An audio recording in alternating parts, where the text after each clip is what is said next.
Hey everyone, Michelle here and welcome back to my channel and welcome to my October wrap up.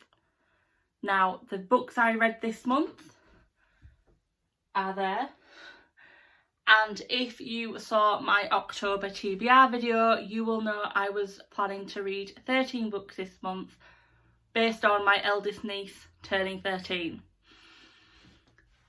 There isn't 13 books in that pile. To be transparent, October is one of my busiest months at work, and what I found working through September and October is that working from home is a lot harder than I thought it would be for different reasons, which has meant I've worked longer hours, I've been grumpy because of IT issues, and I just wasn't in the mood to read.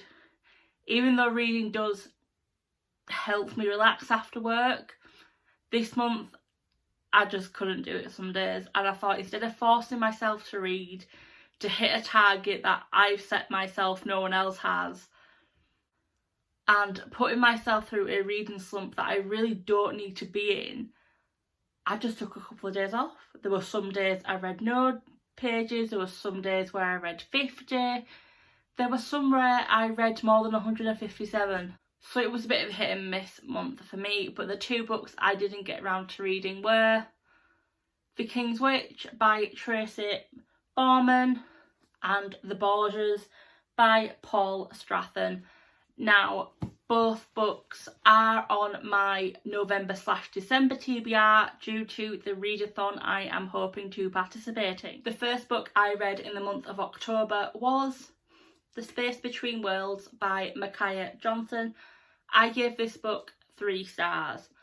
Now, there were good points, there were bad points. It was an interesting plot. So you follow this girl, Clara, Cara, who can travel between worlds because out of the 380 worlds that have been found, she's only alive on 8 of them. So the rules for time travel in this book is that, well, not time travel, sorry, world travelling, is that you can only go to a world where your doppelganger, I'll say, has died.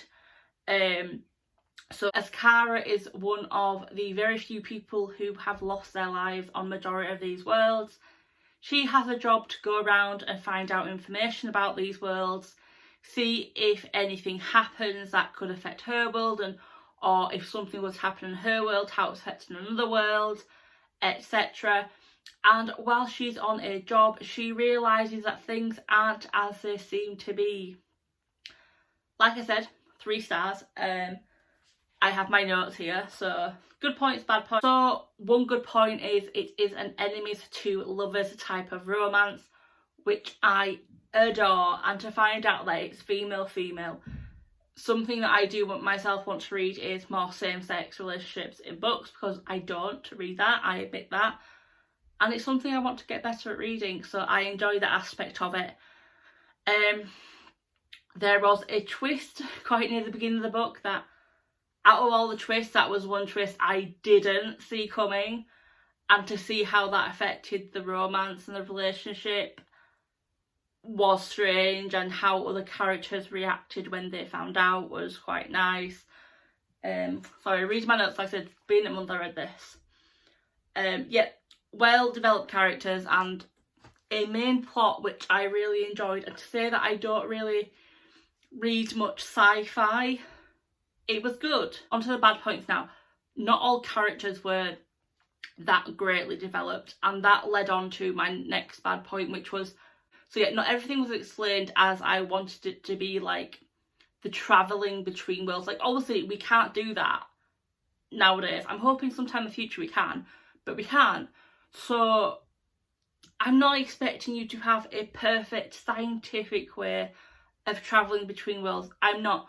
I want you to let my imagination, I wanted Micaiah's imagination to run wild in her way of explaining how characters travel between worlds, but I didn't get that. It was like I needed an extra couple of 100 pages before the main story started for explanations of the hierarchy system, how people travel between worlds, what the science and technology is actually like in this world. And because of that, and because obviously there wasn't very many well-developed characters, and some of the side plots, I'm sorry, they bored me. I didn't want to read about them. So even though it's only 3 stars, it's not a bad book, it's not a good book, it's not an okay book, and it's not put me off sci-fi, but yeah, not the best. The second book I read in the month of October is 4.5 stars, The Guest List by Lucy Foley. Oh my gosh, I did not see that killer coming. Throughout this story, you are drip-fed bits of information that means you think you're going down one fork, and then another chapter away from another character going down another fork, and you see how all these main bunch of characters are connected, and you've got your side characters and you think, yeah, they're not that important, you don't really need to concentrate on them. Wow, was I wrong? Yeah, didn't see that. I loved the way I just loved how Lucy built this story up. How, again, very, very, very well developed characters. I mean, within the first couple of chapters of following each individual character, you can see how this friendship / relationship has been built, and you can see the little secrets that certain people are hiding.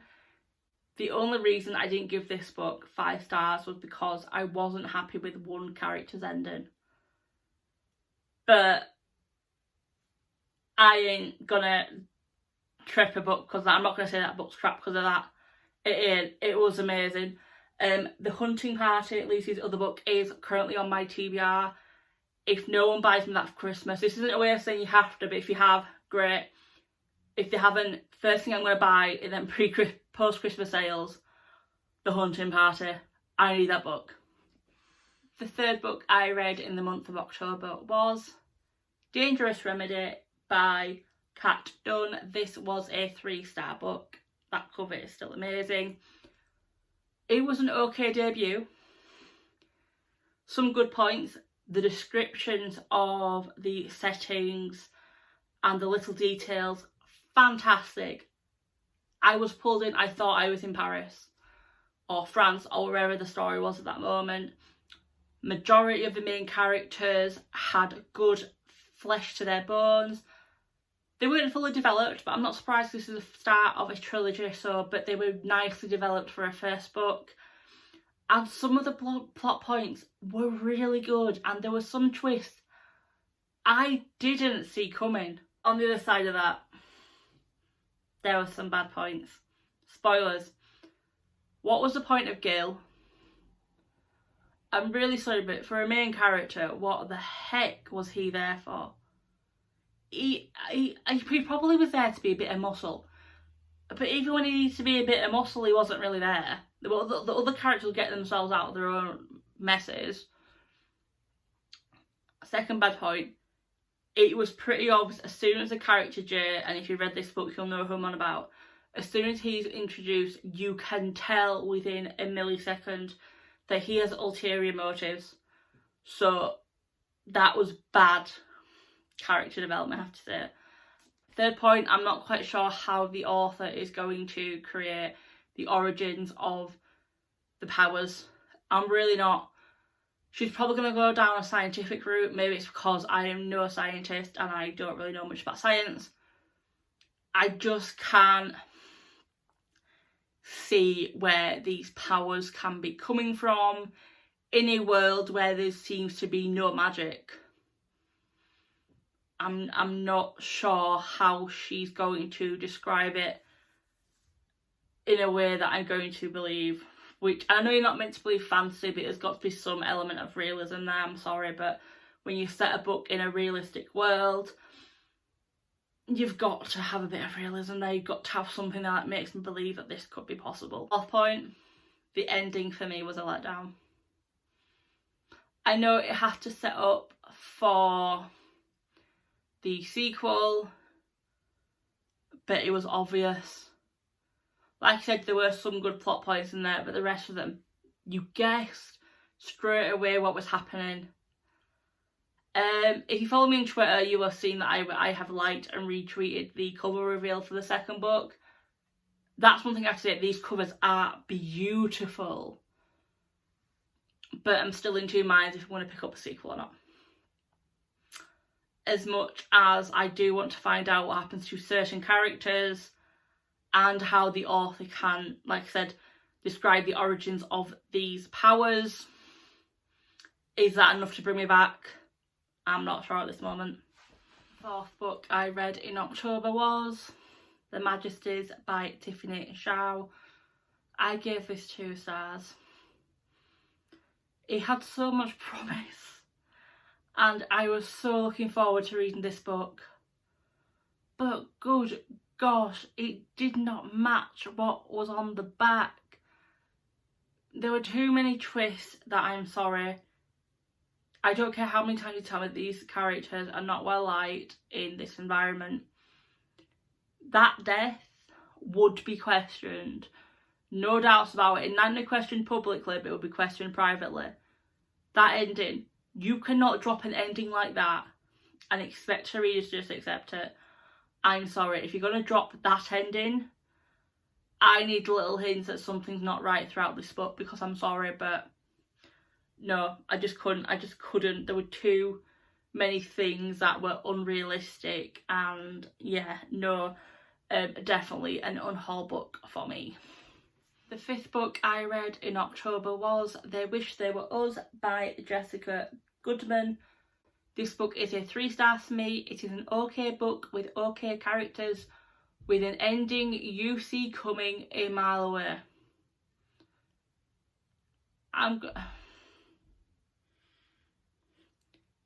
It was obvious who the real killer was as soon as she drops. It's kind of the opposite to The Majesties. There were too many obvious red herrings that you could just completely ignore. The little drip fed information that the author probably thought they're not going to guess who it was. After a couple of them, I was like, it's this character, I know it is. I only liked 3 side characters. The main group of characters were a-holes, and I'm sorry, the ending is not good for that. I don't like the ending for them. They should have had a worse ending, and the way they kind of got let off scot-free. Nah, 3 stars. It's another unhaul book. Didn't like it. And on to another very hyped book that I read in the month of August. The Family Upstairs by Lisa Jewell. This was 3.5 stars for me. There were some good points, some bad points. It was very engrossing. Some of the characters were very, very well developed. Some of the plot points were great. I liked it. But I'm going to have to read my notes. So, the main points I didn't like. The police would DNA check that baby like no tomorrow. They would try and get in touch with Marco's dad. And I'm sorry, but the characters thinking that death won't be linked back to them. Oh, it should have been, because there was no way that cleaner wasn't going to say that person was here. Paedophilia, really? It could have been left out of this book. I'm sorry, this character was a teenager, she's a child, she's paedophilia. This could have been such a good book about a cult. If we just left that, spoilers galore, okay, if we just left that aspect in it, or about manipulation, great. No, I'm going to drop it in now that the 40-year-old guy went and slept with that 14-year-old. Don't think you were 14, I think you were 13. Yes, I'm that 13-year-old. Why? Why did that need to be in there? And then for that to be, then kind of, yeah, he slept with her, but don't worry, he's not the dad of the baby. Did I need that in there? No. And Henry, not for a second did I believe that he was who he said he was. Not for a second. I don't understand the hype for this book. I really don't.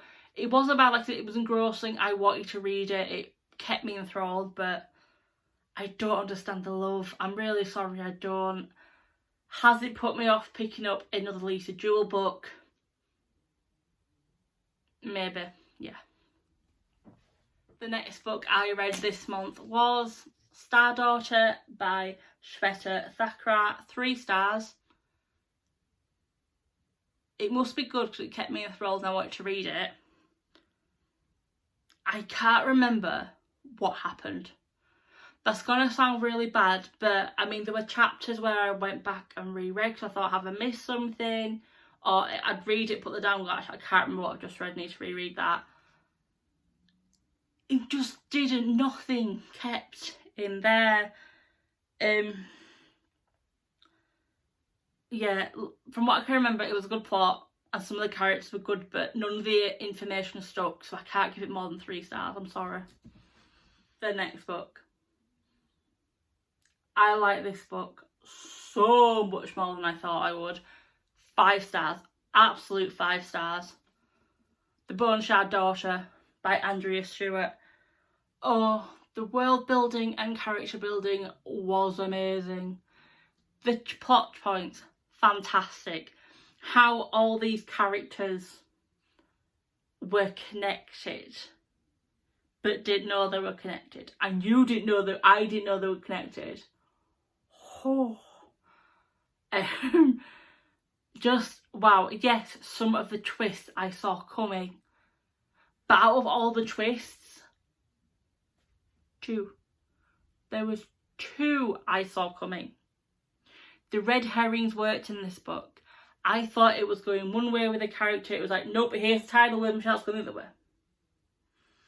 Or I thought, right, this character's going to do, this character's going to do X, Y, and Z that way. And it was like, stop. No. This character's going this way. I need the sequel. I need the rest of this series like now. The hype is real, people. The hype is real. Right, as you can probably tell, it's gone a bit darker, so I need to try and be really quick for the next 3. But the next book I read was The Inheritance Games by Jennifer Lynn Barnes, 4 stars. If I didn't know this book had a sequel, it would be 3, but 4 stars, it leaves you wanting more. Yes,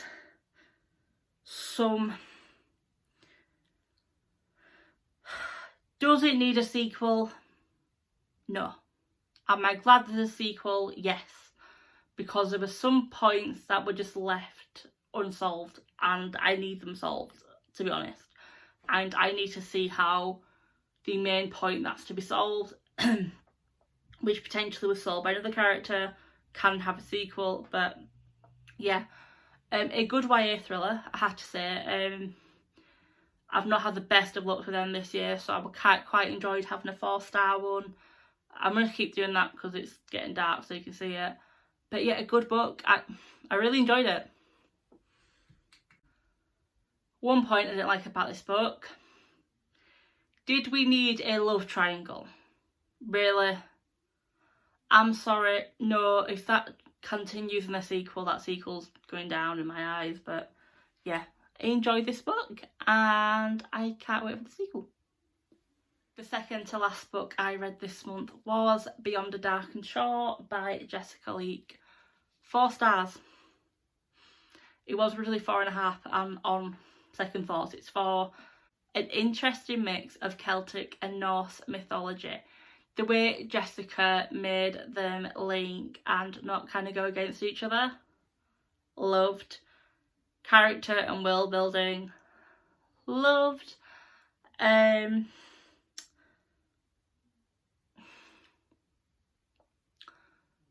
The reason it's not 5, insta-love, twice, really. Some of the plot points I didn't like, but yeah, to be honest with you, the good outweighs the bad, so that's why I can't really tell you what the bad properly were. But yeah, there's a sequel, not sequel, for this book. I think it includes some of the characters from this book, like they pop up, but it's not a proper sequel. Yeah, I think I'll be picking that one up because I enjoy this a lot more than I thought I would. The last book I read in October. I finished it at 11:58 on Halloween night. Practical Magic by Alice Hoffman. This was a 4-star read for me. Now, I can hear you going, Michelle, but you tell me you love the film. If you love the film, this has to be a 5-star. This is one of the rare occasions where the film was better than the book. And for me, a lot of the stuff, it's going to sound really bad, and you're probably thinking it shouldn't be so highly rated, but some of the plots felt rushed, like literally the last couple of chapters, and it, well, not even chapters, pages, and it was like, huh? The children being the age they are in this book didn't work for me because they should have known more than they did, which is kind of like, this is why I think I like them in the film more, because they're younger, so it's understandable why they don't see a lot of what's going on. But yeah, no, enjoyed it. I know the prequel, so the prequel to this and the first book is out this month, based on the original Owens, which Maria Owens, if I'm correct. Oh, that needs to be bought and read. So there are all 11 books I read this month. I'm just going to hold them like that because they're going to fall out otherwise. A mixture of sorts, definitely. Yes, I'm a bit gutted that I didn't finish all 13 books, but to have read 11 books in the way I was feeling for half of this month, I'm not going to turn that down. Yeah. I need to go because I've got dinner in the oven. It's still got another hour and a half, it's still in the oven, and these books need to be put down before they either go into my windpipe or I drop them. So until next time, bye guys.